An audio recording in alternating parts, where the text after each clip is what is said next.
திரை மூடிய சிலை நான், துன்பச் சிறையில் மலர்ந்த மலர் நான்.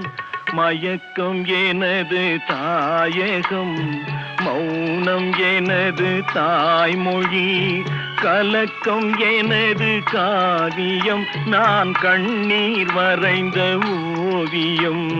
மயக்கம் எனது தாயகம், மௌனம் எனது தாய்மொழி.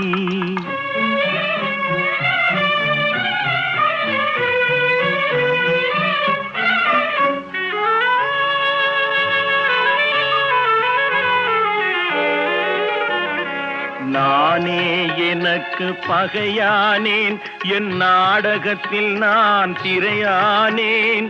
தேனே உனக்கு புரியாது, அந்த தெய்வம் வராமல் விளங்காது. நான்